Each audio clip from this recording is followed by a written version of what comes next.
ان الحمد للہ نحمده ونستعینه ونستغفره ونعوذ باللہ من شرور انفسنا ومن سیئات اعمالنا من يهده اللہ فلا مضل له ومن يضلل فلا هادی له واشهد ان لا الہ الا اللہ وحدہ لا شریک له واشهد ان محمدا عبده ورسوله اما بعد فان خير الحديث كتاب الله وخير الهدي هدي محمد صلى الله عليه واله وسلم وشر الامور محدثاتها وكل محدثة بدعة وكل بدعة ضلالة وكل ضلالة في النار.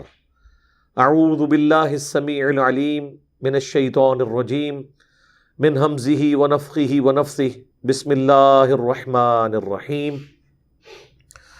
رب اشرح لی صدری ویسر لی امری واحلل عقدۃ من لسانی یفقہوا قولی بسم اللہ الرحمن الرحیم ان اللہ وملائکتہ یصلون علی النبی یا ایہا الذین آمنوا صلوا علیہ وسلموا تسلیما اللہم صلی علی محمد وعلی آل محمد کما صلیت علی ابراہیم وعلی آل ابراہیم انک حمید مجید اللہم بارک علی محمد وعلی آل محمد کما بارکت علی ابراہیم وعلی آل ابراہیم انک حمید مجید اللہم ربنا آتنا فی الدنیا حسنہ وفی الآخرة حسنة وقینا عذاب النار ربنا آتنا من لدنک رحمہ وہیئ لنا من امرنا رشدا لا الہ الا انت سبحانک انی کنت من الظالمین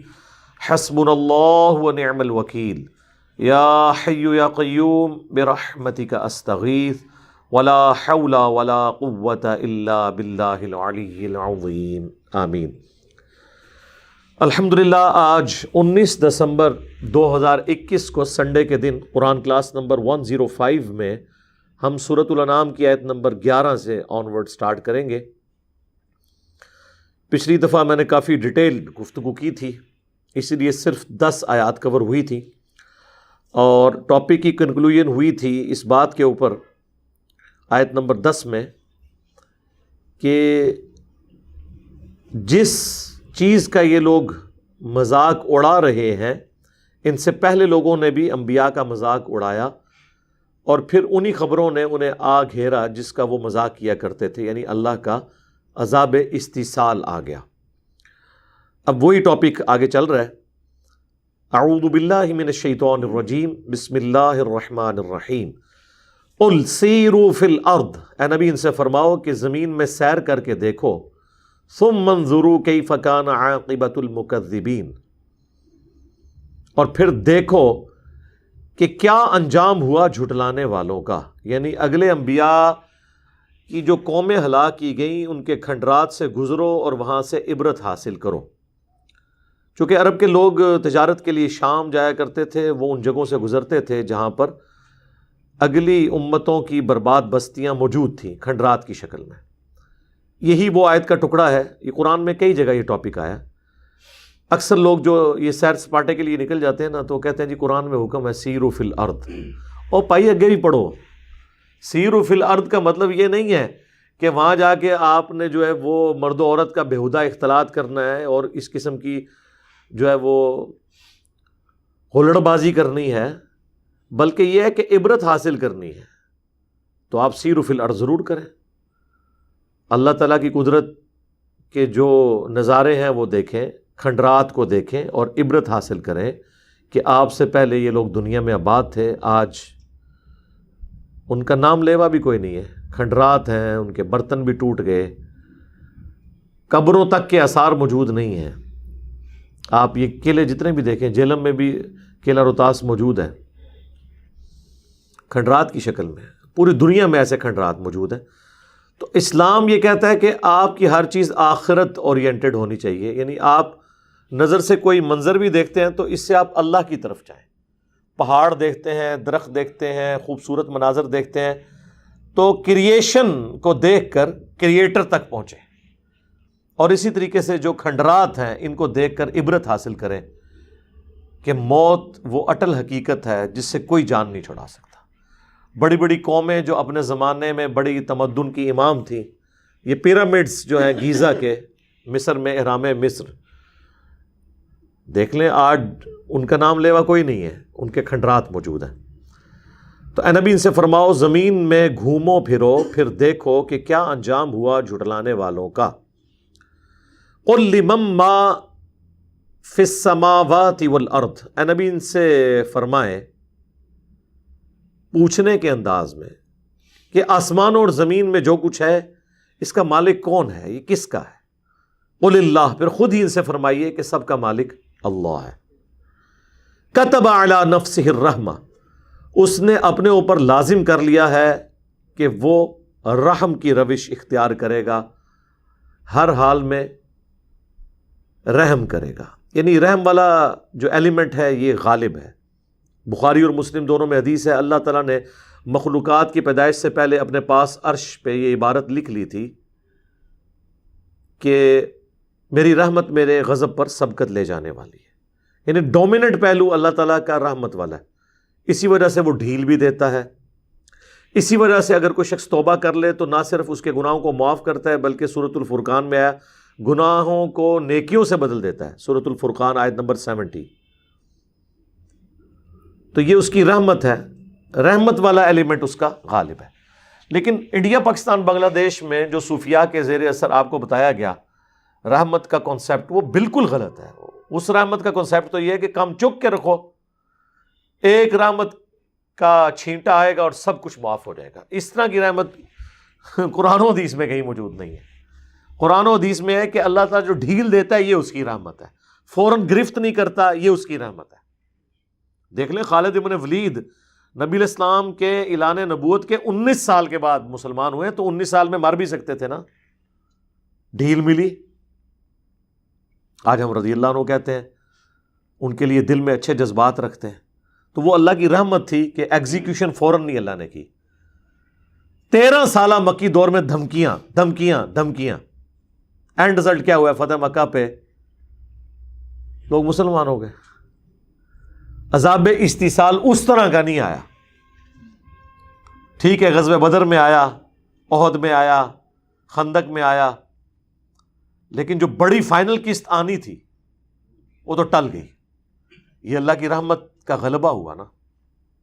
بلکہ سورہ الممتحنہ میں پارہ نمبر 28 میں اللہ تعالیٰ نے بڑے سخت الفاظ کے اندر کنڈیم کیا ہے کافروں کے ساتھ دوستی کو۔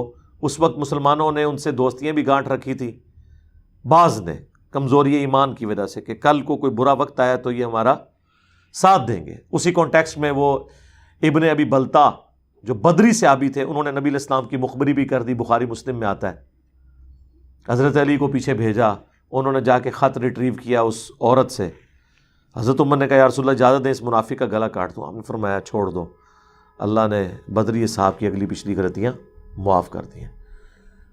وہاں پہ سورہ ممتحنہ کی آیات نازل ہوئی تھی کہ چاہے کوئی قریبی رشتہ دار بھی ہے، اللہ اور اس کے رسول اور ایمان والوں سے کوئی آگے نہیں ہونا چاہیے۔ یہ آیات ابن ابی بلتا کے کانٹیکس میں نازل ہوئی تھی، اور اس میں اللہ نے ایک چھوٹی سی بات کر دی تھی جس پہ میری نگاہ جب پڑی تو میں نے کہا واہ میرے مالک، یہ تیرے ہی کام ہے، اللہ جتنا حوصلہ کسی میں نہیں ہے جی۔ بخاری مسلم میں حدیث ہے سب سے بڑھ کر صبر کرنے والا اللہ ہے، لوگ اس کے لیے شریک ٹھہراتے ہیں، پھر بھی ان کو کھانا بھی کھلاتا ہے، درگزر کی روش اختیار کرتا ہے، الٹیمیٹلی کئی لوگ ایمان بھی قبول کر لیتے ہیں۔ تو یہ سورہ ممتحنہ میں سٹارٹ ہوا نا، یا ایھا الذین آمنوا لا تتخذوا عدوی وعدوکم اولیاء، مت دوست بناؤ میرے دشمنوں کو اور اپنے دشمنوں کو۔ اتلقون الیہم بالمودہ، تم تو ان سے بڑا ملاقات کرتے ہو نا محبت کے ساتھ، جبکہ انہوں نے کفر کیا ہے حق آ جانے کے بعد، اور انہوں نے رسول اللہ کو اور تمہیں وہاں سے مکے سے نکلنے پر مجبور کر دیا۔ اور پھر اللہ تعالیٰ نے کہا کہ آج بھی ان کا موقع لگے یہ تمہیں نہیں چھوڑیں گے۔ اور پھر آگے چل کر اللہ تعالیٰ نے اسی کانٹیکسٹ میں یہ بات کر دی جس میں اشارہ موجود ہے۔ ہاں آیت نمبر 7 میں اتنی کلاس لینے کے بعد اللہ نے کہا عسى اللَّهُ أَن يَجْعَلَ بَيْنَكُمْ وَبَيْنَ الَّذِينَ عَادَيْتُم مِّنْهُم مَّوَدَّةً، ہو سکتا ہے کہ عنقریب ایسا وقت آئے کہ جو تمہارے دشمن ہیں اللہ تعالیٰ تمہارے اور ان کے دل میں اکٹھا ایک جگہ تم کو جمع کر کے محبت پیدا کر دے۔ واللہ قدیر، اللہ تعالیٰ قادر ہے، واللہ غفور رحیم، اللہ تعالیٰ بخشنے والا مہربان ہے۔ اس آیت میں مشہور یعنی یہ چیز آپ سمجھ لیں چھپی ہوئی تھی کہ ہو سکتا ہے ان قریب کوئی ایسا وقت آئے کہ جو تمہارے پکے دشمن ہیں یہ تمہارے جگری یار بن جائے، اور وہ ہو گیا۔ آپ دیکھ لیں جب وہ یرموک ہوئی ہے تو وہاں پر وہ اصحاب بھی تھے جو فتح مکہ پہ مسلمان ہوئے ہیں، اور لیڈرشپ میں خالد ابن ولید ہیں، ابو عبیدہ ابن جرح ہیں، اور وہاں بیٹھ کے وہ پھر گفتگو کرتے ہیں کہ دیکھو ہم نے تو کبھی سوچا بھی نہیں تھا، یہ رومن امپائر کے لوگ تو ہمیں کمی کمینوں کی طرح خیال کرتے تھے، اسلام کی وجہ سے اللہ نے ہمیں عزت دی، آج ہماری تلواروں کی آوازوں سے ہی ان کے جو ہے در و دیوار کانپ رہے ہیں۔ ظاہر ہے وہ تو ڈرے ہوئے تھے، اور ڈر ان کا پھر ٹھیک اللہ نے کر دیا، ان سے ان کی امپائر چھین لی گئی، اور پھر وہ اپنے زمانے کفر کو یاد کرتے ہیں کہ ہم نے تو کبھی سوچا ہی نہیں تھا کہ یہ لوگ جن سے ہم اتنی دشمنیاں کرتے تھے مکے سے نکلنے پر مجبور کیا، ان سے ہم نے احد لڑی، بدر لڑی، خندق لڑی، آخری درجے تک کوشش کی، فتح مکہ کے موقع پر بھی کوشش کی کہ کسی طریقے سے ان سے لڑائی ہو، اپنے آباء و اجداد کے بدلے اتاریں، لیکن آج انہی لوگوں کی امامت میں ہم انہی کے ساتھ مل کر کافروں کے خلاف لڑ رہے ہیں، ہم نے تو سوچا بھی نہیں تھا، لیکن قرآن میں موجود تھا۔ قریب ہے شاید ایسا وقت آئے کہ اللہ تعالیٰ تمہارے دلوں میں محبت پیدا کر دے۔ فتح مکہ کے بعد ایک ایک کر کے سارے مسلمان ہو گئے، تو سیدنا عمر اب اپنے ان ساتھیوں کو آ کے دیکھ رہے ہیں جنہوں نے حضرت عمر کو تکلیفیں دی تھیں ایمان قبول کرنے کے بعد، باقی اصحاب کو، آج وہ لوگ سب کے سب اللہ کا شکر ادا کر رہے ہیں کہ اللہ نے ہمیں ایمان کی دولت دے دی ہے۔ تو سیدنا عمر نے رونا شروع کر دیا، تو لوگوں نے کہا یہ تو خوشی کا موقع ہے، انہوں نے کہا میں رو اس لیے رہا ہوں کہ جب بھی کوئی چیز اپنے کامل ایپیکس کو پہنچ جاتی ہے نا، اس کے بعد پھر اس میں زوال شروع ہو جاتا ہے۔ یہ آخری ایپیکس تھا جو ہم نے دیکھ لیا کہ ہمارے خاندان کے لوگ جو ہماری جان کے دشمن تھے آج انہوں نے ہمارا دین قبول کر لیا، اس سے آگے تو ہمیں کچھ نہیں چاہیے نا۔ تو ہر چیز اپنی تکمیل کے بعد پھر نقصان کی طرف جاتی ہے، یہ اللہ کا رول ہے۔ بچہ پیدا ہوتا ہے، بڑا ہوتا ہے، جوان ہوتا ہے، پھر آہستہ آہستہ بڑھاپے کی طرف، پھر مر جاتا ہے۔ قوموں کو عروج آتا ہے، پھر زوال۔ رومنس کی امپائر کتنا عرصہ تک رہی، زوال ہوگی۔ پرشین امپائر میں 1000 سال سے وہ آتش کدہ چل رہا تھا مسلسل، اس کو بجھنے نہیں دیا، وہ آگ کی پرستش کرتے تھے۔ مسلمانوں نے جا کے 1000 سالہ وہ آتش کدہ جہاں پہ شرک ہو رہا تھا ختم کر دیا۔ آج دوبارہ پرشین امپائر ہی نہیں ہے۔ سلطنت عثمانیہ مسلمانوں کی 600 سال تک رہی، ختم ہو گئی۔ ہر عروج کو زوال ہے۔ تو سیدنا عمر نے کہا کہ مجھے یہ چیز رلا رہی ہے کہ اب یہ چیز اپنے نقصان کی طرف جائے گی، اور نقصان ہو گیا نا، اللہ کے نبی دنیا سے چلے گئے۔ مسلمانوں کے لیے سب سے بڑا نقصان تو یہ تھا کہ اب کسی ایک شخصیت پہ لوگ اس طرح جمع نہیں ہو سکتے، اپنے اجتہاد سے ہی کوئی کر سکتا ہے نا۔ اللہ کے نبی کے بعد تو فوراً لوگ کوئی دوسری بات کرتے ہی نہیں تھے۔ عرب کے بدو، جنگجو، ضدی، ہٹ درم قسم کے لوگ جو پانی پینے پلانے کے اوپر 3 نسلوں تک جنگیں کرتے تھے اور ایک دوسرے کو قتل کرتے تھے، لیکن نبی علیہ السلام ایک معجزانہ شخصیت ان میں۔ آپ ایک دفعہ ایک بات کرتے تھے، دوسری کو بات ہی کرنے کے لیے تیار نہیں ہوتا تھا۔ جنگ جمل صفین نہروان تو نہیں ہونی تھی نا اگر اللہ کے نبی اس وقت دنیا میں موجود ہوتے۔ امیجن کریں نا، لیڈرشپ ایک، کسی کی جرت نہیں۔ بخاری مسلم میں حدیث نہیں ہے جب صحابہ کرام میں اختلاف پیدا ہوا انصار اور مہاجرین کے ایک لڑائی کے چکر میں تلواریں نکل آئیں، نبی علیہ السلام ممبر پہ چڑھے، بس صرف اتنی اناؤنسمنٹ کی کہ جاہلیت کی رسومات بند کرو، بس اتنا بات کرنی تھی۔ سب لوگ پیچھے ہٹ کے، وہ لوگ تو کسی کی سنتے نہیں تھے، ایسا ان کے اوپر وہ غصے کا غلبہ ہوتا تھا اس وقت۔ تو یہ لیڈرشپ تھی نبی علیہ السلام کی۔ بہرحال اللہ نے ان کو پھر اکٹھا کر دیا جی بعد میں۔ وہ جو رحمت کا ذکر ہے، کتب علی نفسہ الرحمہ لَيَجْمَعَنَّكُمْ إِلَىٰ يَوْمِ الْقِيَامَةِ لَا رَيْبَ فِيهِ، ہم ضرور تمہیں جمع کریں گے قیامت کے دن جس میں کوئی شک نہیں ہے۔ الَّذِينَ خَسِرُوا أَنفُسَهُمْ، وہ لوگ جنہوں نے اپنے آپ کو خسارے میں ڈالا ہے، فَهُمْ لَا يُؤْمِنُونَ، وہ ایمان نہیں لائیں گے، یعنی جو جان بوجھ کر گمراہی کی روش اختیار کیے ہوئے ہیں یہ کبھی ایمان نہیں لے کر آئیں گے۔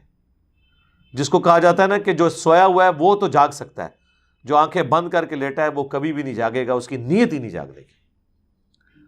تو اب لیکن یہ فتوے اس وقت آ رہے ہیں جب 13 سالہ مکی دور میں دعوت ہو چکی ہے، اس کے باوجود بھی ڈھیٹ پن کی انتہا ہے ان لوگوں کی، تو اللہ نے فرمایا اب یہ ایمان لانے والے نہیں ہیں۔ لیکن پھر اللہ کی رحمت ہوئی کہ کچھ لوگ پھر بھی جو بچ گئے وہ بعد میں ایمان لے بھی آئے، لیکن بعض کفر کی موت مر گئے۔ وَلَهُ مَا سَكَنَ فِي اللَّيْلِ وَالنَّهَارِ، اسی کا ہے جو کچھ دن میں بس رہا ہے، جو کچھ رات میں۔ دن کے وقت جو کچھ آپ کو نظر آتا ہے اس کا مالک بھی اللہ، رات کے وقت بھی جتنی مخلوقات آپ کو نظر آتی ہیں، چاہے وہ حشرات الارض ہوں، چاہے وہ ایسے پرندے ہوں جو رات کے وقت اڑتے ہیں جیسے الو ہو گیا، چمگادڑ، دن کو بھی نظر آنے والی ہر چیز کا مالک اللہ ہے، رات کی بھی ہر چیز کا مالک اللہ ہے۔ وَهُوَ السَّمِيعُ الْعَلِيمُ، اور وہ سب کچھ سننے والا بھی ہے، علم والا بھی ہے۔ یہ مخلوقات بنا کے اس نے چھوڑ نہیں دی ہیں، ہر مخلوق کا علم بھی ہے اور ہر مخلوق کی سنتا بھی ہے۔ قُلْ أَغَيْرَ اللَّهِ أَتَّخِذُ وَلِيًّا، اے نبی تم فرماؤ کہ کیا تم مجھے یہ مشورہ دے رہے ہو کہ میں اللہ کے سوا کسی اور کو اپنا پشت پناہ مانگ لوں؟ فاطر السماوات والارض، وہ اللہ جو آسمانوں اور زمین کا پیدا کرنے والا ہے۔ وَهُوَ يُطْعِمُ وَلَا يُطْعَمُ، جو سب کو کھلاتا ہے اور خود کچھ نہیں کھاتا۔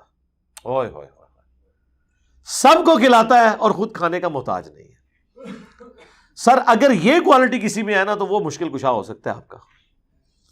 ہاں، وہ تو سورۃ المائدہ میں اللہ نے فرمایا عیسیٰ اور ان کی ماں کھانا کھانے کے محتاج تھے۔ ایسوں کو اپنے نقصان اور نفع کا مالک سمجھتے ہو، اللہ کے سوا ایسوں کی عبادت کرتے ہو جو نہ تمہارے نفع کے مالک نہ نقصان کے مالک، یعنی نہ تو ان کی عبادت ہو سکتی ہے اور نہ آپ ان کو بندہ سمجھتے ہوئے ان سے مدد مانگ سکتے ہیں، کیونکہ وہ آپ کے نفع نقصان کے مالک نہیں، کیونکہ وہ تو خود محتاج ہیں روٹی کے جو اللہ انہیں کھلاتا ہے۔ میرے بھائی، اگر عیسیٰ ابن مریم اور ان کی ماں سیدہ مریم روٹی کھانے کے محتاج ہیں، کسی کے نفع اور نقصان کے مالک نہیں ہے، تو بابے تو شاہی کوئی نہیں، بابے نیچے بچنا ہے، اسے نہیں رکھنا۔ اسلام بچانا ہے تو بابے سارے ختم کرو علمی طور پہ۔ قل انی امرت ان اکون اول من اسلم، اے نبی تم فرماؤ مجھے تو خود میرے رب کی طرف سے یہ حکم ہوا ہے کہ سب سے پہلے میں اللہ کے سامنے سر تسلیم خم کروں۔ لو جی، پیر فقیر بزرگان دین کے بارے میں جنہوں نے کبھی نماز بھی نہیں پڑھی ہوتی، یعنی جن کی بات ہو رہی، جو پڑھنے والے ہیں ان کی بات نہیں میں کر رہا، ان کے بارے میں لوگ کہتے ہیں دیکھیں جی نماز، ذکر، اذکار، عبادت تو اس لیے کی جاتی ہے کہ اللہ تک بندہ پہنچے، اور جو اللہ تک پہنچ چکے ہیں ان کو تو اب ان چیزوں کی ضرورت ہی کوئی نہیں ہے۔ تو ان سے ذرا پوچھیں کہ رسول اللہ اللہ تک نہیں پہنچے ہوئے تھے، جو اس کائنات میں وسیلہ ہیں مخلوق اور خالق کے درمیان ہدایت کا، ان سے زیادہ کون اللہ تک پہنچا ہوا ہے؟ اور ان کے لیے حکم ہو رہا ہے نبی تم نے خود اپنی زبان سے ہی کہنا ہے انی امرت، مجھے حکم دیا ہے میرے رب نے، ان اکون اول من اسلم، کہ سب سے پہلے میں مسلم ہو جاؤں، میں سر تسلیم خم کروں، ولا تکونن من المشرکین، اور یہ بھی حکم دیا گیا ہے کہ دیکھنا مشرکین میں شامل نہ ہونا، یعنی سب سے پہلے میں توحید کا علم بردار ہوں، سب سے پہلے میں اللہ کا تابع فرمان ہوں، سب سے پہلے میں خدا کا مطیع ہوں، باقیوں کو تو میں بعد میں دعوت دوں گا، پہلے تو میں سر تسلیم خم کرتا ہوں۔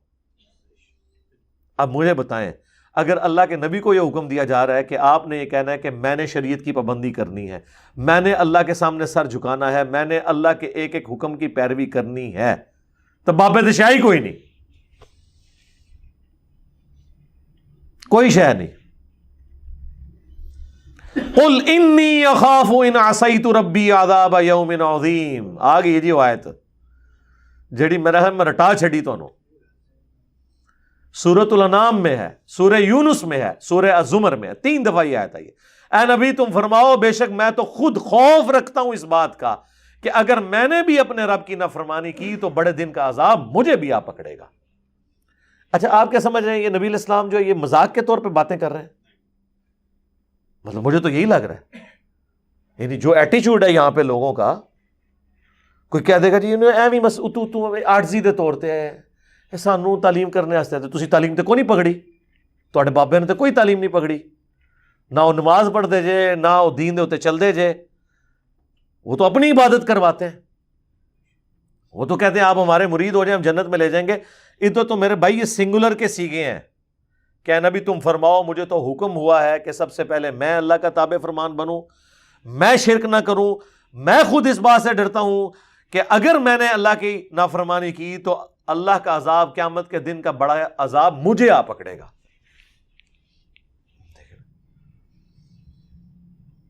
اندازہ کریں، میرا خیال ہے دنیا میں اگر سب سے بڑی کوئی مثال دی جا سکتی تو یہی تھی نا.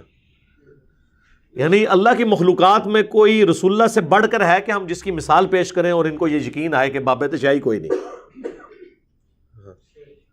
رسول اللہ سے تو بڑا کوئی نہیں ہے نا. تو باقی لوگ کس کھاتے میں بیٹھے ہوئے ہیں؟ اسی لیے دیکھ لیں کہ یہ سورۃ الانعام جو ہے نا ننگی تلوار ہے توحید کے اوپر. مجھے آج بھی یاد ہے ہمارے ہمسائے تھے وہ قادیانی تھے اس وقت بھی، خیر ہم تھے بریلوی، بریلویوں سے بڑا کانفیڈنٹ کون ہوگا، عشق رسول کے علمبردار ٹھیکیدار. تو مجھے ابھی بھی یاد ہے ہم ایف ایس سی کے اسٹوڈنٹ تھے نا، تو کبھی ان سے گفتگو ہونی ختم نبوت کے حوالے سے یا اس طرح، وہ کہتے تھے بیٹا اس بات کو آپ چھوڑ دیں، آپ لوگ تو مشرک ہیں، آپ تو اللہ کا تعارف نہیں آپ لوگوں کو، رسول اللہ تک تو بعد میں بات ہوگی. اچھا جب میں نے کئی سالوں کے بعد یعنی 2008 میں نے جب قرآن پڑھنا شروع کیا، سورۃ الانعام میں نے پڑھی نا، وہ تو میرے کانوں سے تو دھواں نکلے نا. میں نے کہا یار یہ تو ابھی سٹارٹ ہوا ہے سرکار، یہ آج دیکھیں کون کون سی آیتیں آتی ہیں، یہ آج جتنی آیتیں آ رہی ہیں نا یہ آپ صرف ان کا ترجمہ جو ہے نا یہ پبلک میں بیان ہی نہیں کر سکتے، کاٹ کے رکھ دیں گے. وہ کہتے ہیں نا کاٹ کے رکھ دیں گے، کاٹ کے رکھ دیں گے دونوں. تو اس وقت مجھے یاد ہے انہوں نے مجھے کہا تھا کہ بیٹا سورۃ الانعام کبھی آپ نے ترجمے سے پڑھنی ہے، پھر بتانا ہے کہ آپ لوگ مسلمان بھی ہیں کہ نہیں. تو پھر مجھے بعد میں وہ باتیں یاد آئیں. میں نے کہا دیکھیں مسلمانوں کی پستی کا یہ لیول ہے کہ قادیانی بھی انہیں کچھ نہیں سمجھتے، اندازہ کر لو. یعنی اسی تو شاہی کوئی نہیں سا جدو قادیانی سانو کچھ نہیں سمجھتے تو باقی تو شاہی کوئی نہیں نا پھر. تو اب یہ دیکھ لیں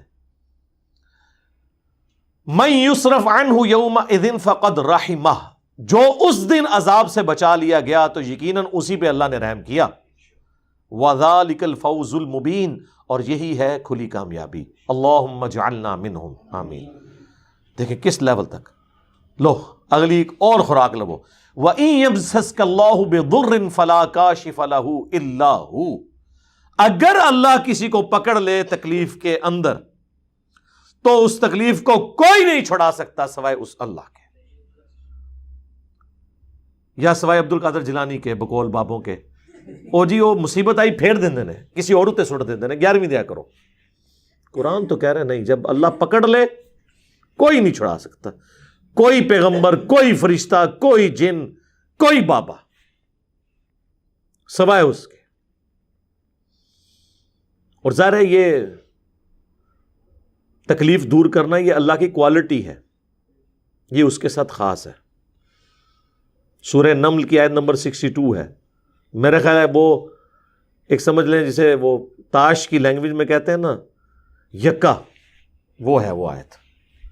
ہم جب کہتے ہیں نا ایاک نعبد و ایاک نستعین، اے اللہ تیری عبادت کرتے ہیں تجھ سے مدد مانگتے ہیں، تو یہ کہتے ہیں دیکھیں ہم بزرگوں سے بھی جو مانگتے ہیں نا وہ اللہ سے ہی لے کے دیتے ہیں. آپ امی سے روٹی جو مانگتے ہیں تو کیا یہ شرک ہے؟ اس کا ہم ان کو جواب دیتے ہیں کہ میرے بھائی یہ تو اسباب ہے، ان کا قرآن میں حکم ہے وَتَعَاوَنُوا عَلَى الْبِرِّ وَالتَّقْوَى وَلَا تَعَاوَنُوا عَلَى الْإِثْمِ وَالْعُدْوَانِ، نیکی اور پرہیزگاری کے کاموں میں ایک دوسرے کی مدد کرو، برائی میں الگ رہو.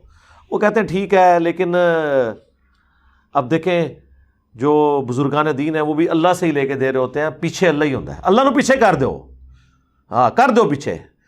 ਉਹ ਅਸੀਂ ਕਹਿੰਦੇ ਯਾਰ قرآن حدیث ਦੀ ਪੈਰਵੀ ਕਰੋ, ਉਹ ਕਹਿੰਦੇ ਨੇ ਅਸਲ میں ਸਾਡੇ ਬਜ਼ੁਰਗਾਂ ਔਰ ਇਮਾਮਾਂ ਨੇ ਵੀ قرآن حدیث ਦੱਸਿਆ, ਪਿੱਛੇ ਨਬੀ ਇਸਲਾਮ ਵੀ ਨੇ, ਨਬੀ ਵੀ ਪਿੱਛੇ, اللہ بھی پیچھے, وہ منتصو پیچھے کے رہ گیا تھوڑے پلے. جو مسلمان اللہ رسول کو پیچھے کر دے اور بابے اور بزرگ آگے لے آئے تو وہ اپنے ایمان کی فکر کرے. پھر ہم انہیں سمجھاتے ہیں کہ دیکھیں بارش اللہ برساتا ہے لیکن ڈیوٹی فرشتوں کی, ہم مانگتے کس سے ہیں؟ اللہ سے. فرشتوں سے مانگیں گے تو مشرک ہے.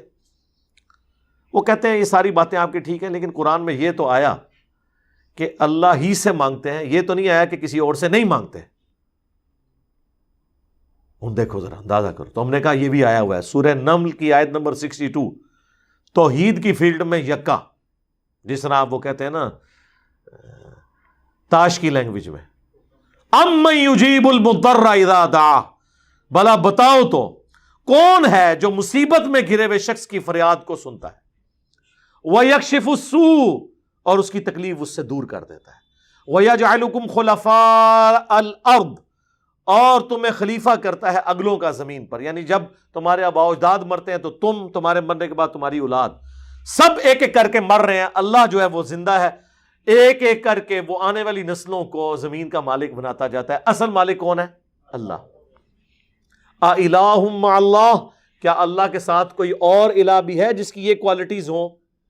قلیلا ما تذکرون, لیکن نصیحت بہت کم ہی حاصل کرتے ہو. کون سی کوالٹی؟ تکلیف اور پریشانی میں گھرے ہوئے شخص کی فریاد کو سننا, یہ اللہ کی کوالٹی ہے. تو یہاں پہ بھی آیا کہ اگر اللہ کسی کو پکڑ لے تکلیف کے ساتھ تو اسے کوئی دور نہیں کر سکتا سوائے اس کے. وَإِن يَمْسَسْكَ بِخَيْرٍ, اور اگر اللہ تعالیٰ کسی کے لیے خیر کا ارادہ کر لے, فَهُوَ عَلَىٰ كُلِّ شَيْءٍ قَدِيرٌ, تو اللہ تعالیٰ ہر چیز پر قادر ہے. اچھا یہی آیت سورہ یونس میں آئے گی, وہاں پھر آگے ساتھ آتا ہے وَإِن يَمْسَسْكَ بِخَيْرٍ فَلَا رَادَّ لِفَضْلِهِ, تو اللہ کے فضل کو کوئی ٹال نہیں سکتا اگر وہ ارادہ کر لے. یعنی اگر اللہ نے ارادہ کیا ہوا ہے تو میرے بھائی کوئی کچھ نہیں کسی کو نقصان پہنچا سکتا. اسی کو نبی علیہ السلام نے ٹرانسلیٹ کیا ہے, صحیح بخاری اور صحیح مسلم دونوں میں حدیث ہے. حضرت معاویہ رضی اللہ تعالیٰ عنہ نے مغیرہ ابن شعبہ کو خط لکھا کہ آپ کوئی ایسا وظیفہ مجھے بتائیں جو اللہ کے نبی سے آپ نے خود سنا ہو. تو انہوں نے کہا کہ نبی صلی اللہ علیہ وآلہ وسلم ہر فرض نماز کے بعد پڑھا کرتے تھے لا الہ الا اللہ وحدہ لا شریک لہ لہ الملک ولہ الحمد وہو علی کل شیء قدیر, اللہم لا مانع لما اعطیت ولا معطی لما منعت ولا ينفع ذا الجد منک الجد. کہ اللہ جسے تو عطا کرے اسے کوئی چھین نہیں سکتا, جسے تو چھین لے اسے کوئی عطا نہیں کر سکتا, اور بڑے سے بڑے شخص کو اس کا منصب اور عہدہ کوئی فائدہ نہیں پہنچا سکتا. تو یہ دعا ہم پڑھتے ہیں ہر فرض نماز کے بعد. وَهُوَ الْقَاهِرُ فَوْقَ عِبَادِهِ, اور وہ چھایا ہوا ہے اپنے بندوں کے اوپر, غالب ہے, یعنی چسک نہیں سکتا کوئی اس کی مرضی کے بغیر. وَهُوَ الْحَكِيمُ الْخَبِيرُ, اور وہی حکمت والا ہے اور خبر رکھنے والا ہے. قُلْ أَيُّ شَيْءٍ أَكْبَرُ الشَّهَادَةِ, اے نبی ان سے فرماؤ بتاؤ سب سے بڑی شہادت کون سی ہو سکتی ہے؟ قُلِ اللَّهُ, تم فرماؤ اللہ کی شہادت. شہیدٌ بینی و بینکم, وہ گواہ ہے تمہارے اور میرے درمیان. یعنی مجھے کسی اور گواہی کی ضرورت نہیں ہے کہ میں اللہ کا پیغام تم تک پہنچا رہا ہوں, وہ دیکھ رہا ہے. تم اگر میری بات نہیں مان رہے ہو مجھے کوئی ٹینشن نہیں ہے, اللہ گواہ ہے کہ میں نے اپنا پیغام جو مجھے اللہ نے سپرد کیا تھا تم تک پہنچا دیا. وَأُوحِيَ إِلَيَّ هَذَا الْقُرْآنُ لِأُنذِرَكُمْ بِهِ وَمَنْ بَلَغَ, اور یہ بھی ان سے کہہ دو کہ اللہ نے مجھے قرآن وحی اس لیے کیا ہے تاکہ اس کے ذریعے میں تمہیں بھی ڈر سناؤں اور جس تک بھی یہ کتاب پہنچ جائے. یہ وہی آیت جو ہم نے سینکڑوں دفعہ یہاں پہ تلاوت کی ہے, سورۃ الانعام آیت نمبر 19. اسی میں میرا ریسرچ پیپر ہے امام الانبیاء کی دعوت قرآن, اس کے ٹائٹل پہ یہ آیت لکھی ہوئی ہے, ریسرچ پیپر نمبر 4. تم فرماؤ قرآن مجھے اس لیے وحی کیا گیا تاکہ اس کے ذریعے میں تمہیں ڈر سناؤں. اچھا مجھے بتائیں, اگر اللہ کے نبی جن کی پرائمری رسپانسبلٹی تھی کہ انہوں نے قرآن کے ذریعے لوگوں کو آخرت کا ڈر سنانا ہے, اللہ کی طرف مائل کرنا ہے, تو اس کا مطلب ہے کہ اس سے بیسٹ سلیبس تو کوئی نہیں ہو سکتا. رسول اللہ سے بڑا ٹیچر کوئی نہیں صلی اللہ علیہ وآلہ وسلم، قرآن سے بہترین سلیبس ہی کوئی نہیں ہے، تو یہ بابوں نے اپنی کتابیں لکھ کے امت کو کیوں تھمائی ہوئی ہیں؟ ان سے ذرا پوچھیں۔ فضائل اعمال، فضائل سنت، 14 ستارے، یہ پکڑ کے کیوں انہوں نے حوالے کیے ہوئے ہیں؟ کہ قرآن میں کوئی نقص تھا؟ اور حکم یہ ہو رہا ہے کہ اے نبی تم نے بھی اس قرآن کے ذریعے تبلیغ کرنی ہے، اور جس تک بھی پہنچ جائے۔ قرآن پہنچا، لیکن آپ دیکھ لیں کیا خدمت کی ان لوگوں نے۔ 1000 سال سے اسلام یہاں آیا ہوا ہے، کسی نے قرآن کا ترجمہ نہیں کیا۔ یہ تو پچھلے 100-150 سال میں ہی ترجمے ہوئے ہیں۔ بخاری کا پہلا ترجمہ 1920 میں ہوا ہے، آلموسٹ 100 ایئرز پہلے۔ پہلے ان سے پوچھیں آپ کیا کرتے رہے ہیں؟ یہاں کی لوکل لینگویج تھی فارسی، پھر اردو بن گئی۔ قرآن فارسی میں ٹرانسلیٹ کیوں نہیں کیا؟ شاہ ولی اللہ دہلوی نے پہلی دفعہ کیا، 5 سال تک چھپے رہے، لوگوں نے فتوے جاری کر دیے، یہ قرآن عربی میں تھا، اس نے تحریف کر کے فارسی میں کر دیا۔ کیونکہ ولی اللہ دہلوی نے یہ یعنی آبزرو کیا انہوں نے کہ بھئی اس قوم کا تو کوئی حال نہیں ہے، قرآن تو نہ انہوں نے عربی سیکھنی ہے، نہ ہمارے آباء اجداد نے سیکھی، نہ انہوں نے سیکھنی ہے، تو نہ انہوں نے عربی سیکھنی ہے، نہ انہوں نے قرآن پہ چلنا ہے، تو بہتر ہے قرآن کو نیٹو لینگویج میں کر دیا جائے۔ جس نے ہم نے یوٹیوب کا موڈ اختیار کیا ہے، ہمیں پتہ ہے کہ مدرسوں میں انہوں نے کوئی دین نہیں سکھانا، نہ انہوں نے صحیح بات لوگوں کو بتانی ہے، تو پھر ہم الٹیمیٹلی یہ جو ایک ڈیجیٹل موڈ ہمارے پاس موجود ہے، ہم لوگوں تک بات پہنچائیں۔ تو جب فتوے جاری ہوئے 5 سال تک وہ چھپتے پھرے۔ یہ آج آپ کو فیشن نظر آ رہا ہے نا، یہ سارے بزرگان دین کے جو لیٹسٹ 20ویں صدی کے بزرگان دین ہیں، ان کے ترجمے یہ زدم زدہ ہوئے ہیں۔ جب ایک ہوا دوسرے نے کہا اچھا میں بھی کرتا ہوں، شاہ ولی اللہ دہلوی کے بیٹے نے اردو میں ترجمہ کر دیا، پھر آگے دیوبندی اس ترجمے کو لے کے چلے تو بریلویوں کو فکر پڑ گئی، انہوں نے اپنا ترجمہ کر لیا، پھر بریلویوں کے اندر اپنے ترجمے شروع ہو گئے، پھر شیعہ نے کہا کہ چلو ہم بھی اپنا ترجمہ کرتے ہیں۔ یہ انہوں نے زدم زدہ کیا ہے۔ میں علا وجہ بصیرت آپ کو کہہ رہا ہوں، ان کے اسلام کے ساتھ زیرو انٹرسٹ تھا، ورنہ مجھے بتائیں جن بابوں کے نام یہ وضو کے ساتھ لیتے ہیں انہوں نے کیوں نہیں ترجمے کیے؟ اس لیے کہ وہ ان سے زیادہ سمجھدار تھے، ان کو پتا تھا کہ چودراہٹ ختم ہو جائے گی، اور دیکھ لیں ہو گئی ہے۔ ویژن ایسی ویسے اے چیز میں بابیاں دی مننا کہ انہوں نے پتا سی کہ کام پہ جانا ہے اور پہ گیا، ان کو مجبوراً کرنی پڑی، اللہ کی تقدیر غالب آ گئی۔ نہ کرتے تو کیا کرتے؟ کیونکہ وہ جب ایک کام شروع ہو جائے دراڑ ڈل جاتی ہے نا، تو اپنی طرف سے انہوں نے اپنے ترجمے تفسیریں کر کے کوشش کی کہ قرآن کے فتنے کو، جس کو یہ فتنہ سمجھتے ہیں آزمائش، دبایا جائے، لیکن الٹا گلے پڑ گیا۔ کیا کرتے؟ اور آج ان کے لیے مصیبت بنی ہوئی ہے، احادیث کے ترجمے بھی ہو رہے ہیں۔ اب لوگ کہتے ہیں جناب کہ وہ ایک دیوبندی نے کتاب لکھی ہے مناقب ابی حنیفہ، اس کے مقدمے میں لکھا ہے دور حاضر میں حدیث کی کتابوں نے زندیقیت کا دروازہ کھول دیا ہے۔ پہلے ہم لوگوں کو مسئلہ بتاتے تھے، لوگ سن لیتے تھے، اب جب مسئلہ بتاتے ہیں وہ کہتے ہیں جی دسو کتنے لکھے ہے، پوچھنا ہے لوگوں نے، شکر کرو کہ آپ پوچھ رہے نے۔ ایک او وقت آنا ہے پہلے ایک تو ترن گے، پھر کہیں گے مما کی تو بیان کیتے ہی نہیں کیتا تھے اعلان کر، یہ دن دور نہیں جے۔ ابھی تو آپ سے یہ لادہ پوچھتے ہیں نا سر، یہ وہ جس طرح ہمارے ایک بھائی فون کر کے کہتے ہیں مولانا یہ کہاں لکھا ہوا ہے، کوئی آیت ہے، کوئی حدیث ہے؟ اے اس دن تو ڈر جاؤ تو لوگ کنوں پکڑ کے تو لاون گے کہ کیا کر رہے ہو تسی، کوئی چیز لکھی ہے کدھرے؟ تو انہوں نے بڑی ہوشیاری کے ساتھ ترجمہ نہیں کیا، انہیں پتا تھا کام ڈل جانا ہے اور ڈل گیا۔ یہ اسلام کی خدمات ہے جی۔ کسی نے بخاری کا ترجمہ نہیں کیا، بتائے نا جی، کوئی لائے نا جی اے جی سلطان باہو نے قرآن کا ترجمہ کیتا جی، مزہ آ گیا تھوڑی گل کا، ٹھیک ہے نا جی۔ انہوں نے کیوں کرنے تھے میرے بھائی؟ انہوں نے اپنی شاعریاں لکھ کے آپ کو حوالے کی، اپنی کتابیں حوالے کی تاکہ آپ قرآن و حدیث سے دور رہیں، ٹھیک ہے۔ اللہ کا شکر ہے آج مبارک دور ہے، ہمیں ترجمہ کرنے کی ضرورت نہیں۔ ہم لوگوں کو کہتے ہیں پڑھو اپنے اپنے ترجمے اور بتاؤ، جو پڑھتا ہے یہ جو میں پڑھ رہا ہوں نا اس کا ترجمہ کوئی بھی پڑھ لے اپنے مکتب فکر کا، کوئی شیعہ ہے سنی ہے، پڑھے اور بتائے یہ کیا توحید لکھی ہوئی ہے۔ اے نبی تم فرماؤ کہ مجھے تو قرآن اس لیے وہی ہوا ہے کہ اس کے ذریعے میں تمہیں ڈر سناؤں، تبلیغ اس کے ذریعے کروں، اور جس تک بھی یہ پہنچ جائے، میری کوشش ہے جہاں تک پہنچ جائے تو یہ پہنچ جائے، یعنی وہ بھی اسی کے ذریعے آگے تبلیغ کرے۔ اَإِنَّكُمْ لَتَشْهَدُونَ أَنَّ مَعَ اللَّهِ آلِهَةً أُخْرَى، کیا تم اس بات کے اوپر گواہی دیتے ہو کہ اللہ کے ساتھ کوئی اور الہ بھی ہے؟ قل لا اشہد، اے نبی تم فرماؤ میں تو اس طرح کی کوئی گواہی نہیں دیتا. قل انما هو الہ واحد، اے نبی تم فرماؤ کہ وہ تو نہیں ہے مگر اکیلا یکتا الہ معبود. وَإِنَّنِي بَرِيءٌ مِّمَّا تُشْرِكُونَ، اور میں اعلان برات کرتا ہوں ہر اس ہستی سے جسے تم اللہ کے ساتھ شریک ٹھہراتے ہو. میرے بھائی میٹھی میٹھی باتیں تو ہو ہی نہیں سکتی نا. قرآن تو پھر کڑوی بات کرتا ہے. قرآن صرف توحید بیان نہیں کرتا، جو توحید کے مقابلے پہ طاغوت ہے اس کی نفی بھی کرتا ہے. یہاں سے آ کے ہمارا اختلاف شروع ہو جاتا ہے. ہمارے واعظین صرف تبلیغ کا ایک رخ بیان کرتے ہیں، اس کی وجہ سے دنیا میں کوئی تبدیلی نہیں آئی، عقائد کی کوئی اصلاح نہیں ہوتی، کیونکہ نیگیٹو پہلو وہ بتاتے ہی نہیں ہیں ڈر کے مارے. جب تک آپ نیگیٹو پہلو کو ہائی لائٹ نہیں کریں گے، پازیٹیو کی قدر لوگوں کے دلوں میں نہیں آئے گی. عربی میں کہا جاتا ہے نا کہ چیزیں اپنی ضد سے پہچانی جاتی ہیں. اندھیرا نہ ہو تو اجالے کی قدر نہیں آتی، پیاس نہ ہو ٹھنڈے پانی کی قدر نہیں آتی. اسی طریقے سے جب تک آپ بابوں کی پھیلائی ہوئی گمراہی کو ہائی لائٹ نہیں کریں گے، تب تک لوگوں کو پتہ ہی نہیں چلے گا کہ توحید میں کس لیول کا رکھنا اس امت میں ڈال دیا گیا.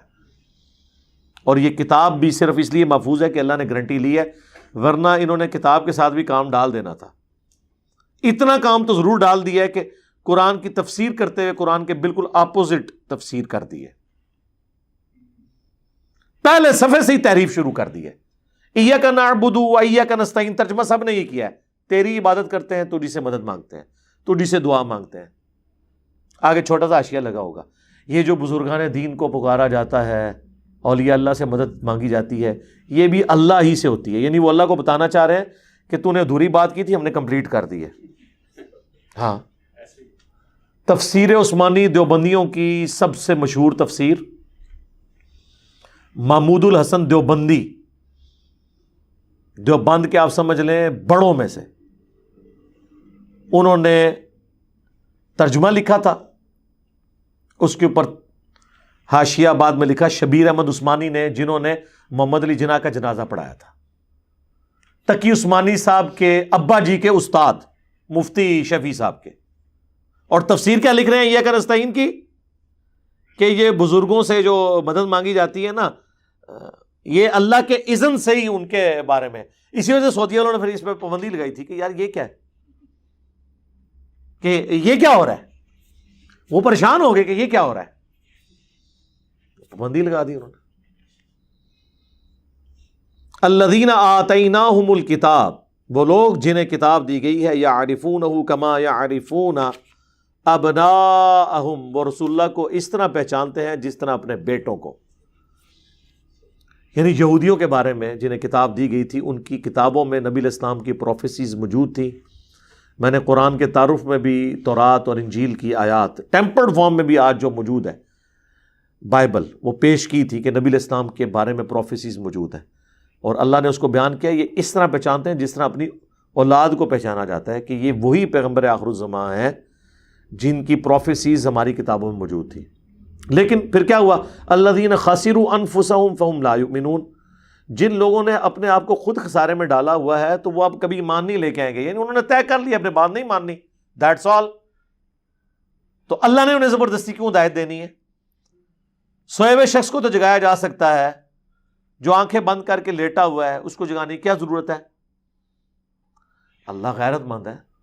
اللہ آپ سے بھیک نہیں مانگتا کہ آپ اللہ کو مانیں. ہاں، یہ ذہن میں رکھیے گا، اللہ بہت بے پرواہ ہے. پیغمبر تو پھر بھی تھوڑا ٹالریٹ کر جاتے تھے نا، کہ چلو بات نہیں قبول کی، پھر چلے گئے، تیسری بار چلے گئے. ایون اللہ تعالیٰ نے ڈانٹا بھی، عتاب بھی فرمایا، تب بھی چلے گئے امت پہ شفقت کی خاطر. ورنہ تو قرآن بار بار نہ کہتا کہ اپنے آپ کو ہلاک کر لو گے. ایک دفعہ ہی اللہ کا کہنا کافی تھا نا. بھائی حضور اس چیز کو، حتیٰ کہ آپ دیکھ لیں بخاری مسلم میں آتا ہے، عبداللہ ابن ابی کا جنازہ پڑھانے کے لیے جانے لگے، حضرت عمر سامنے کھڑے ہو گئے. بعد میں کہتے ہیں میں بڑا پریشان ہوا کہ میں نے اتنی جرت کیوں کی، کہ یا رسول اللہ آپ کو تو اللہ نے منع کیا ہوا ہے.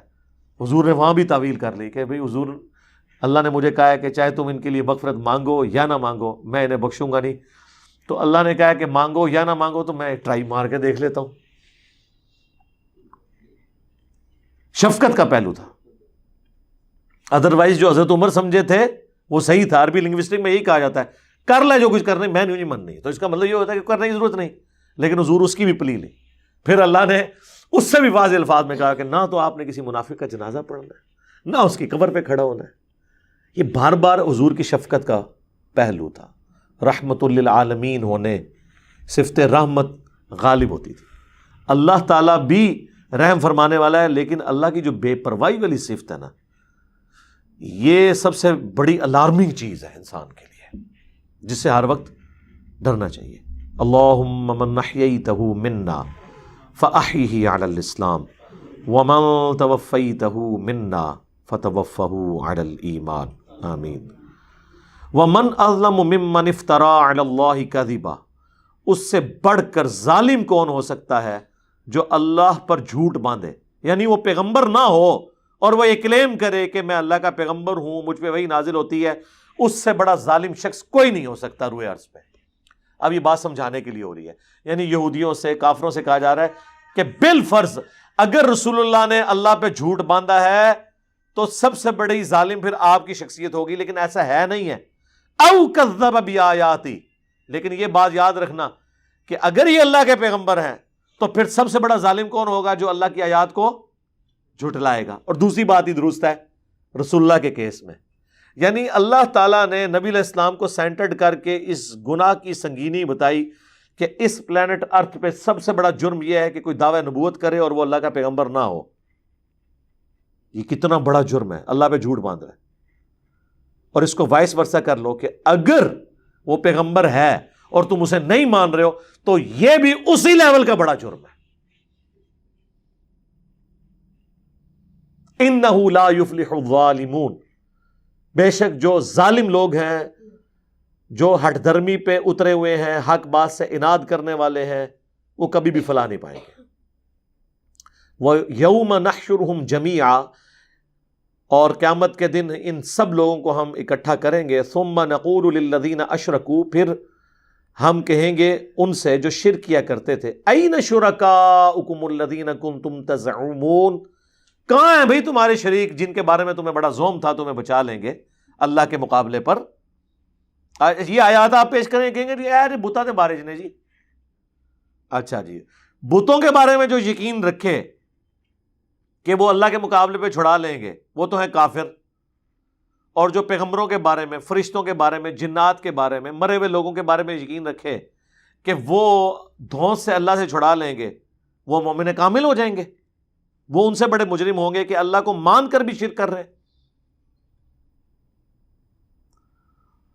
ثم لم تکن فتنتہم الا ان قالوا، تو اس کے جواب میں ان کے پاس کوئی اور جواب نہیں ہوگا سوائے اس کے کہ وہ کہیں گے واللہ ربنا ما کننا مشرکین، واللہ اللہ کی قسم اے ہمارے رب ہم نے تو کبھی زندگی میں شرک کیا ہی نہیں تھا. لو جی بابے فارغ، خود ہی بابیا تو منکر ہو جان گے. وہ کہیں گے جی اللہ کہڑے بابیا کی گل کر، ہم تو پتہ ہی نہیں، اسی کدے شرک کیے ہی نہیں دنیا میں. جس طرح یہاں جب پنجاب پولیس نے ان کو پکڑا نا نعرے لگانے والوں کو، تو انہوں نے پھر ہاتھ اٹھا کے پنجاب پولیس زندہ باد نعرے لگائے. یہ دنیا میں آپ منظر دیکھ لیں، یعنی پنجاب پولیس کے ڈر کی وجہ سے وہ لوگ جو کل تک کہہ رہے تھے تیرا سر تن سے جدا، تو فلانے دا سر تن سے جدا، وہ سارے پنجاب پولیس زندہ باد نعرے لگا رہے تھے. تو مجھے بتائیں اللہ کی بارگاہ میں جب مجرم پیش ہوں اور وہاں اللہ سے پوچھیں ہاں بھائی کیڑا کیڑا بابا جو ہے کنوں کنوں پکار دیو لیاؤ انہوں نے، تو انہوں نے یہی کہنا ہے نا کہ یا اللہ اسی شرک کدے کیتے ہی نہیں ہے، ساڈا کیا لینا دینا شرک نال، اے رب ہمارے ہم تو شرک کرنے والے تھے. انظر کیف کذبوا علی انفسہم، اللہ کہہ رہا دیکھو ذرا کس طرح اپنے بارے میں خود ہی جھوٹ بول رہے ہیں، اپنے آپ کو ہی جھٹلا دیا ہے، اپنے اس عقیدے کے منکر ہو گئے ہیں جو عقیدہ کل تک یہ نعروں میں لگایا کرتے تھے. وَضَلَّ عَنْهُمْ مَا كَانُوا يَفْتَرُونَ، اور ان سے جاتا رہا وہ چیز جو دنیا میں یہ جھوٹے عقیدے افطرا بازیاں کیا کرتے تھے، آج سب کچھ غائب ہو گیا. اسی کو کہا جاتا ہے نا ہاتھوں کے طوطے اڑ گئے. جس چیز پہ ان کو ناز تھا، جس پہ تکیہ تھا، ختم. وَمِنْهُمْ مَنْ يَسْتَمِعُ إِلَيْكَ، اے نبی ان میں ایسے لوگ بھی ہیں جو غور سے آپ کی بات سنتے ہیں بظاہر. وَجَعَلْنَا عَلَىٰ قُلُوبِهِمْ أَكِنَّةً، لیکن ہم نے ان کے دلوں کے اوپر پردے ڈال دیے، این یفقہوا، کہ آپ کی بات کو سمجھ سکیں، وفی آذانہم وقرا، اور ان کے کانوں میں ہم نے گرانی ڈال دی ہے، آپ کی باتیں انہیں بوجھل لگتی ہیں۔ آج بھی آپ دیکھ لیں جو لوگ شرک میں مبتلا ہیں، آپ توحید کے اوپر آیات پڑھیں تو دیکھیں کاٹ کھانے کو دوڑتے ہیں وہ۔ بھائی جب پیغمبر سے ان کے بڑوں نے نہیں سنی تو یہ ہم سے کب سنیں گے پیغمبر کی بات؟ ان کے بڑوں نے ہمارے بڑے سے، جن کی قبر مدینے میں ہے، توحید کی بات نہیں سنی، ان بڑوں کے چھوٹوں نے اس پیغمبر کے ماننے والوں سے کیسے توحید کی بات سننی ہے؟ سورۃ المومنون میں آتا ہے، اے نبی جب تم توحید کی بات کرتے ہو قریب ہے جھپٹ پڑے تم پہ۔ یہ سورہ المومن میں آتا ہے جب اکیلے اللہ کا ذکر کرتے ہو ان کے دل تنگ ہونا شروع ہو جاتے ہیں، جب اور ہستیوں کے ساتھ شریک کرتے ہو پھر یہ خوشیاں مناتے ہیں۔ ہوتا ہے نا یہ، آپ توحید کے اوپر بات ہے وہ کہتے ہیں جناب کو بزرگاں دی بھی گل کرو، ہر ٹائم خشک گل نہیں کرتے ہو۔ ہاں وہ توحید کو خشک سمجھتے ہیں، کہتے ہیں بزرگوں کی بات کریں۔ اللہ تعالیٰ فرماتا ہے ہم نے ان کے دلوں پہ پردے ڈال دیے، کانوں پہ گرانی۔ وَإِن يَرَوْا كُلَّ آيَةٍ لَا يُؤْمِنُوا بِهَا، یہ ہر معجزہ بھی دیکھ لیں تب بھی ایمان نہیں لے کر آئیں گے۔ استغفر اللہ واتوب الیہ۔ یہ پوائنٹ آف نو ریٹرن ہوتا ہے، اس کا ذکر سورۃ الانعام کی آیت نمبر 110 میں آئے گا۔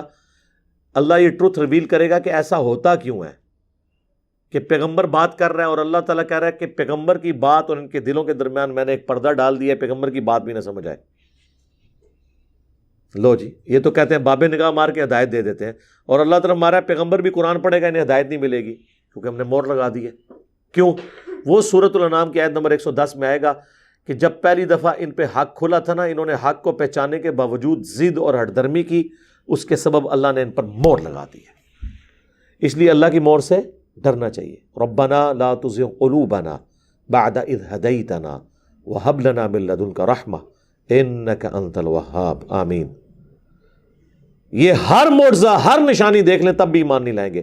حتی اذا جاؤک، یہاں تک کہ جب یہ آپ کے پاس آتے ہیں، یجادلونک یقول الذین کفروا ان ھذا الا اساطیر الاولین، تو یہ جھگڑتے ہی ہیں آپ کے ساتھ، صرف حجت بازی کرتے ہیں، اور پھر الٹیمیٹلی ان کے پاس یہی بہانہ ہوتا ہے یہ تو اگلے لوگوں کی کہانی ہے۔ یعنی آپ جو اگلے پیغمبروں کے واقعات سناتے ہیں، ان کی قوموں کا ذکر کرتے ہیں، یہ ایک سٹوریاں تھیں، ان کا حقیقت سے کوئی تعلق نہیں ہے، نعوذ باللہ۔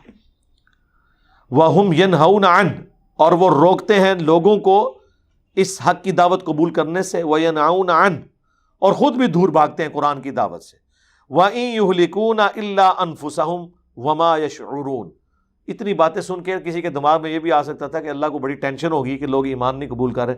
اللہ تعالیٰ فرما رہا ہے کہ یہ ہلاکت میں تو نہیں ڈال رہے مگر اپنے آپ کو، اور انہیں یہ شعور بھی نہیں ہے کہ اپنا بیڑا غرق کر رہے ہیں۔ بھئی اللہ کوئی آپ سے ہدایت کی بھیک مانگتا ہے کہ آپ لوگ اللہ کو مانو؟ زمین و آسمان کی ساری مخلوقات مل کے شرک کرنا شروع کر دیں بفرض محال، اللہ کی شان میں کوئی کمی نہیں آئے گی۔ زمین و آسمان کی ساری مخلوقات مل کے ابو بکر، عمر، عثمان و علی بھی بن جائیں، اللہ کی شان کو بڑھا نہیں سکتے، اللہ تو بے پرواہ ہے۔ وَلَوْ تَرَىٰ اِذْ وُقِفُوا عَلَى النَّارِ، کاش تم وہ وقت دیکھ لو جب ہم انہیں جہنم کی آگ پر پیش کریں گے۔ ویڈیو چلنے لگی ہے۔ فَقَالُوا يَا لَيْتَنَا نُرَدُّ وَلَا نُكَذِّبْ بِآيَاتِ رَبِّنَا، وہ کہیں گے اے کاش کسی طریقے سے ہم دوبارہ ایک بار دنیا میں چلے جائیں تو ہم اللہ کی آیات کو نہیں جھٹلائیں گے۔ ربنا ونکون من المؤمنین، اے رب ہمارے ہم تیری نشانیوں کو نہیں جھٹلائیں گے، ہمیں یقین آ گیا ہم ایمان والوں میں شامل ہوتے ہیں، ایک چانس اور دے دے۔ اب اس کے اوپر ذرا اللہ کی ورڈکٹ سنیں۔ بلکہ بدا لہم ما کانوا یخفون من قبل، ان پر وہ چیز اب کھل گئی ہے قیامت کے دن جس کو یہ چھپایا کرتے تھے۔ یعنی پہلے بھی ان کا دل تو گواہی دیتا تھا کہ یار یہ دنیا اللہ نے ایسے تو نہیں بنائی ہے، کسی نے تو بنائی ہے، اس کے سامنے اکاؤنٹیبل ہونا ہے، لیکن ضد اور چودراہٹ کی وجہ سے انہوں نے وقت کے پیغمبروں کا انکار کیا، نبی اسلام کا انکار کیا۔ تو جس چیز کو دنیا میں یعنی دل میں آئی ہوئی اس بات کو بھی چھپایا کرتے تھے، سچائی کو قبول نہیں کرتے تھے۔ اب اگلی آیت جو ہے نا جی، یہ انتہائی لمحہ فکری ہے، اس آیت کا اگلا ٹکڑا۔ وَلَوْ رُدُّوا، اگر انہیں ہم دنیا میں دوبارہ واپس بھی بھیج دیں، لَعَادُوا، پھر یہی کام کریں گے، لِمَا نُہُوا عَنْهُ، وہی حرکتیں کریں گے جس سے ہم نے منع کیا. وَإِنَّهُمْ لَكَاذِبُونَ، اور یہ بے شک جھوٹے ہیں. اب مجھے بتائیں یہ کیسے ممکن ہوگا اتنا بڑا عذاب دیکھنے کے بعد اگر کوئی دنیا میں آ جائے اور دوبارہ وہی کام کرے؟ عقل تو اسے تسلیم نہیں کرتی. ایک بار پھینٹی لگ جائے نا، انسان کے 14 طبق روشن ہو جاتے ہیں آخرت کا عذاب دیکھ کے. لیکن یہ قرآن تو جھوٹا نہیں ہے. قرآن اگر یہ دعویٰ کر رہا ہے نا کہ یہ لوگ جو دنیا میں شرک کرنے والے ہیں قیامت والے دن اپنے شرک سے بھی بیزاری کریں گے، پھر کہیں گے افسوس یا اللہ تو ایک بار ہمیں دنیا میں بھیج دیں، ہم تیرے پیغمبروں پر ایمان بھی لائیں گے، ان کی اطاعت بھی اختیار کریں گے. اور اللہ تعالیٰ ہمارے اگر ہم ان کی بات مان کے انہیں بھیج بھی دیں نا، اینڈ رزلٹ یہی ہونا ہے کہ انہوں نے یہی کچھ کرنا ہے. ویسے ہی بڑی حیران کن بات ہے. میں نے اس کے اوپر بڑا تفکر کیا. میری زندگی میں خیر کچھ واقعات بھی ایسے ہیں، آپ لوگوں کی زندگی میں بھی ہوگا. کئی سال پہلے کی بات ہے، آلموسٹ آپ سمجھ لیں آج سے شاید 8-10 سال پہلے کی. میں پشاور موڑ اسلام آباد میں ٹیکسی کے لیے کھڑا تھا، تو ایک ٹیکسی والا آیا. تو اس کے ساتھ جب میں نے سفر اختیار کیا تو میں نے اس سے ویسے گپ شپ کی. تو وہ کہنے لگا جی مجھے اللہ نے نئی زندگی دی ہے. میں کھڑا تھا، پیچھے سے وہ بڑا ڈیمپر آ کے چڑھ گیا. اشفا انٹرنیشنل میں وہ کئی ہفتوں تک وینٹیلیٹر کے اوپر رہا. اللہ نے نئی زندگی دی، حالانکہ اسے رشتہ دار مل کے جا چکے تھے کہ اب یہ نہیں بچنا. وینٹیلیٹر پہ چڑھا ہوا بندہ تو بہت کم ہی واپس آتا ہے. تو کہتا ہے جی مجھے تو نئی زندگی اللہ نے دی ہے. تو میں نے اس سے پہلا سوال یہ کیا نماز پڑھتے ہو؟ کہتا ہے جی ٹائم ملے تو پڑھ لیتا ہوں. میں نے کہا صدق اللہ العظیم، اللہ نے سچ فرمایا. اگر ہم انہیں دنیا میں دوبارہ بھی بھیج دیں تب بھی یہی کچھ کریں گے جو یہ کرتے تھے. وہ دنیا میں واپس ہی آیا نا، موت کے منہ سے جو واپس آیا. اچھا یہ کیوں کریں گے؟ اس کے پیچھے آپ سمجھے لاجک کیا ہے؟ اس کے پیچھے جو لاجک ہے نا وہ اصل میں یہ ہے کہ شیطان اور نفس انسان کو یہ پٹی پڑھاتا ہے کہ اللہ بڑا غفور رحیم ہے. وہ جب دوبارہ دنیا میں آئیں گے نا پھر اپنی مرضی کی زندگی گزاریں گے. پتہ کس امید پہ؟ کہ یار ایک بار آخرت میں گئے تھے نا، چھوڑ ہی دیا نا اس نے، دوبارہ بھیج ہی دیا نا، اون بھی چلو خیر سستی ہوئی تو پھر ایک چانس اور ہی مل جائے گا. آپ مجھے بتائیں خیال آئے گا کہ نہیں ذہن میں کہ بھی پورا قرآن دھمکیوں کا بھرا ہوا، at the end of the day جہنم میں جا کے بھی واپس دنیا میں آ گئے، تو اب کون سی نئی چیز ہو جانی ہے؟ دوبارہ جائیں گے، وہ ہے ہی بخشنے والا مہربان ہے، ماں تو ہی 70 گنا زیادہ کرتا ہے، کوئی مسئلہ ہی نہیں ہے، پھر آ جائے گا. یہ میرے دماغ میں آیا کہ یہ لاجک ان کے دماغ میں آئے گی، اور یہی لاجک ہے جو شیطان کے دماغ میں بھی ہے. اسی لیے ابھی تک اسے توبہ کی توفیق نہیں ہوئی ہے کہ خیر ہے چھوڑ دے گا معاف کر دے گا، خیر ہے معاف کر دے گا. اللہ کا شکر ہے اللہ نے ایک چانس بھی نہیں رکھا ہوا، ورنہ کہیں نہ کہیں کسی کے دماغ میں بات آ ہی جاتی کہ خیر چھوڑ ہی دے گا.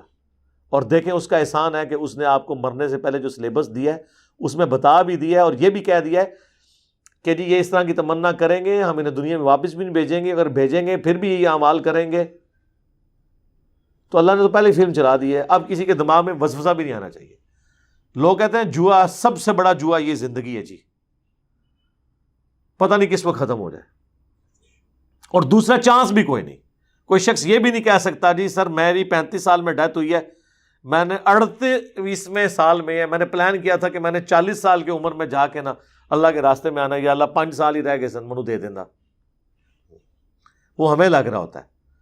دیکھ لیں جن کا جنت کا راستہ ہے وہ نظر آ رہا ہوتا ہے جنت کے راستے پہ، اور جو جہنم کے راستے پہ چلنے والے ہوتے ہیں نا وہ نظر آ رہا ہوتا ہے جہنم کے راستے کی طرف ہی جا رہے ہیں. ان کو آپ جو کچھ بتائیں وہ مانتے نہیں ہیں، اور جو خوف خدا رکھنے والے ہیں وہ ہر بات کو سیریس لینا شروع کر دیتے ہیں. وَقَالُوا إِنْ هِيَ إِلَّا حَيَاتُنَا الدُّنْيَا، اور یہ کہتے ہیں کہ یہ تو نہیں مگر دنیا کی زندگی، وَمَا نَحْنُ بِمَبْعُوثِينَ، اور ہمیں کوئی مر کے دوبارہ زندہ نہیں کیا جائے گا. یہ آخری درجہ ہے ویسے جان چھڑانے کا کہ انسان کبوتر کی طرح آنکھیں بند کر لے، کوئی بلی نہیں ہے.